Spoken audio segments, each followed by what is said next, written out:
বিশ্বের সবথেকে দুর্বল টেস্ট প্লেয়িং নেশন এখন মনে হয় বাংলাদেশ।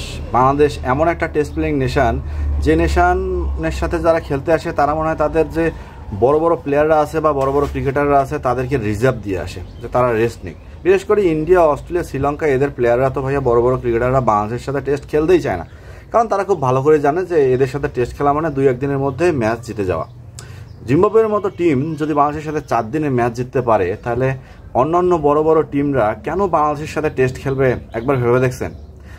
আমি ভেবে দেখছি, আপনারা না দেখলেও আমি ভেবে দেখছি। এই কারণেই যে বাংলাদেশ চরম লেভেলের বেয়াদব একটা টেস্ট টিম। বাংলাদেশের ক্রিকেটাররা চরম লেভেলের বেয়াদব একটা ক্রিকেটার, আর বাংলাদেশের টেস্ট টিমের প্লেয়াররা সবচেয়ে অলস ক্রিকেটার। এগুলো যদি গালি দেয় তাহলে প্লেয়ারদেরকে অপমান হবে। আপনারা ভাববেন যে ভাই একবার নিজে খেলে দেখেন। এখানে প্লেয়ারদের কোনো দোষ আমি দেখি না, সত্যি বলতেছি, প্লেয়ারদের দোষ আমি দেখি না। আবার দোষ আমি দেখিও, কেন দেখি না দেখেন, বাংলাদেশ দলে বা বিসিবিতে বাংলাদেশ দলের ক্রিকেটাররা যারা টেস্ট খেলার সময় বাহিরে থাকে, মানে জাতীয় দলের বাইরে থাকে, টেস্ট খেলা শেষ করে বা দল থেকে বাদ পড়লো, সেই ক্রিকেটারগুলো কিভাবে তাদের ক্রিকেট প্র্যাকটিস করে বা কিভাবে কি করতেছে বিসিবি কি একবার খোঁজ রাখে না? তাহলে বাংলাদেশের টেস্ট প্লেয়াররা কীভাবে তাদের উন্নতি করবে? তারা টেস্ট খেলা ওই যে ন্যাশনাল টিমে না থাকলে তো আমার মনে হয় সাদমানরা ন্যাশনাল টিমের বাইরে যখন থাকে তখন তারা টেস্ট খেলতে পারে না।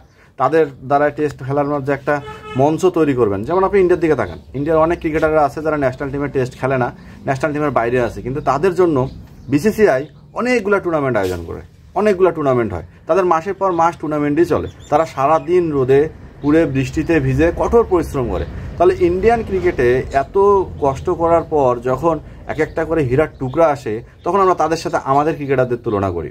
আচ্ছা যাই হোক, সুলেমান গিলের কথা বলি। গিল ইন্ডিয়ার একজন ওডিআই এবং টেস্টের প্রতিষ্ঠিত ব্যাটসম্যান। এখন ঠিক গিলের ব্যাস আর আমাদের মেহেদী হাসান মিরাজদের ব্যাস একই ব্যাস না? তো সেখানে মেহেদী হাসান মিরাজের অবস্থান দেখেন আর গিলের অবস্থান দেখেন। এই যে জাওসাওয়াল ছেলেটা টেস্ট ক্রিকেট খেলে, জাওসাওয়াল আমাদের এই যে জয়, আকবর আলীদের ব্যাস একসাথেই তারা আন্ডার-19 খেলছে, অথচ জাওসালের অবস্থা দেখেন, আমাদের আকবর আলী যে কোথায় আছে তার খোঁজ নাই। সেখানে ইমনরা টিমে আসছে, এরপর আমাদের জয় টিমে আসছে, জাকিররা টিমে আসছে, কিন্তু আকবর আলীরা কোথায় খোঁজ নাই। কিন্তু এখন যদি টেস্ট ক্রিকেট বাংলাদেশে বছরে একবার হয়, তারা একবারই টেস্ট ক্রিকেট খেলে ইন্টারন্যাশনাল লেভেলের, আর যদি ওই একটা ঢাকা লিগ হয় সেটাই তারা খেলে। তাহলে এভাবে বাংলাদেশের ক্রিকেটে কিভাবে উন্নয়ন হবে, কিভাবে বাংলাদেশের টেস্ট ক্রিকেট এগোবে?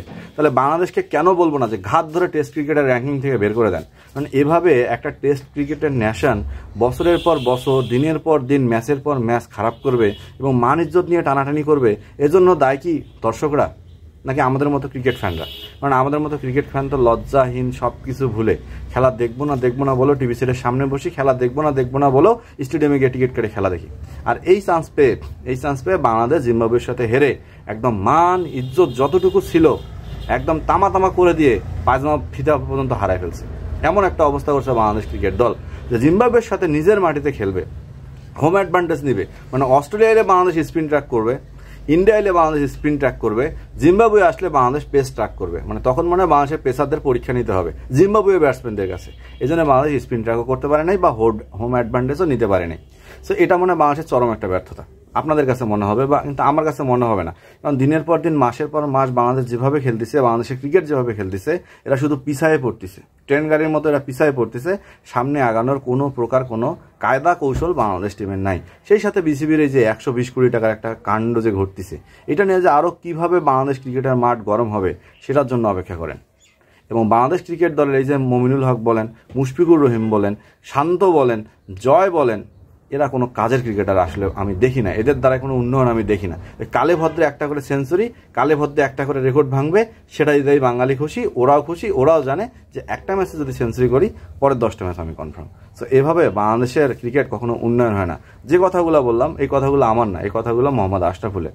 তার যে কথাগুলো তিনি ঠিকই বলছে, কারণ তিনি যে সময়টা খেলে আসছে বা যে সময়টা খেলে বাংলাদেশে গেছে, ওই সময়ের মতো বোলার যদি এই সময় থাকতো, আমার মনে হয় যে জয়, মমিনুল, মুশফিক, তামিম, হৃদয় যারাই আছে, আমার মনে হয় তারা মাঠে দাঁড়াইতে পারতো না, তারা দাঁড়াইতে ভয় পাইতো। শিশু বাচ্চাকে যদি পেস বোলিং খেলতে না আনেন যে ভয় পাবে, তারাও ঠিক সেই ভয়টাই পাইতো। স্যার, রানাউটে যারা দেখছেন অবশ্যই একমত হবেন। লাইক, কমেন্ট, শেয়ার করুন এবং সাবস্ক্রাইব করতে ভুলবেন না।